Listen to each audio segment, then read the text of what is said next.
আলাইকুম, সবাই কেমন আছেন? আশা করি আল্লাহর রহমতে সবাই ভালো আছেন। আমিও আপনাদের দোয়ায় আল্লাহর রহমতে আলহামদুলিল্লাহ ভালো আছি।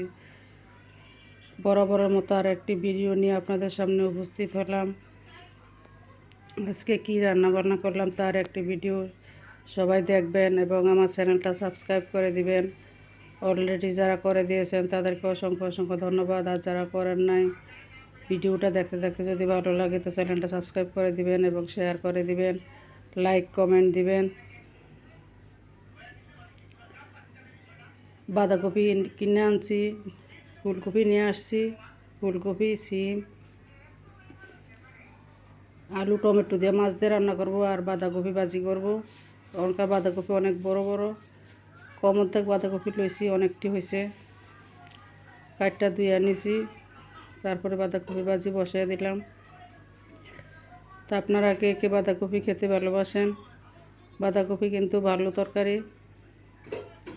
সবজি, এরা শাকের মতোই আঁশযুক্ত খাবার।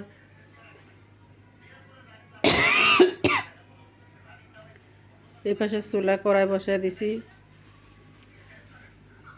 মাছ বসাবো। মাছে লবণ হলুদ মাখিয়ে রেখেছি।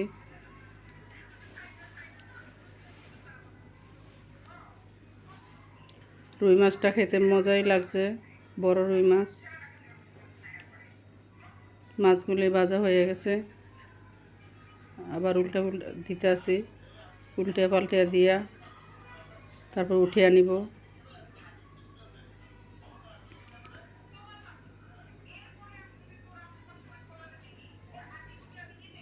এই তো রান্নাবান্না। আপনারা কে কেমন আছেন, কি রান্না করছেন কমেন্টের মাধ্যমে জানাবেন।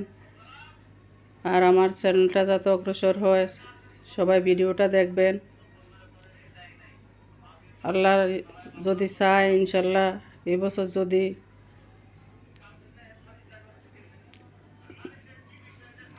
কমপ্লিট করতে পারি, ওয়াচ টাইম,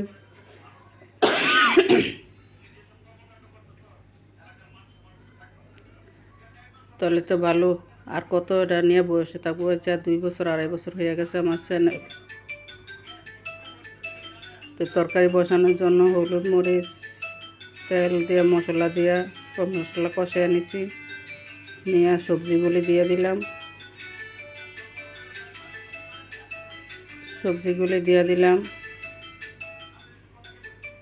তারপর নেড়ে চেড়ে ঢাকনা দিয়ে দিব। এখনকার ফুলকপি নরম সিদ্ধ হয়ে যায়। এখন শীত, যতদিন শীত আছে ততদিন ফুলকপি খাইতে ভালোই লাগবে।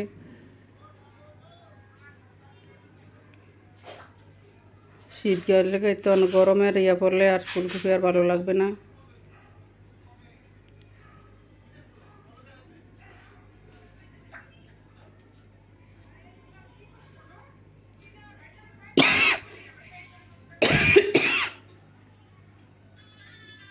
যদি বাঁধাকপি ভাজি হয়ে গেছে, তারপরে ভাত বসিয়ে দিলাম। তরকারির ভিতরে টমেটো দিয়ে দিয়েছি, টমেটো দিয়ে নেড়ে চেড়ে ভালোভাবে কষায়ে জল দিয়ে দিব। আপনারা কারা এভাবে ফুলকপি, সিম, আলু দিয়ে তরকারি খেতে পছন্দ করেন কমেন্টের মাধ্যমে জানাবেন। আচ্ছা, ভিডিওটা শেয়ার করে দিবেন।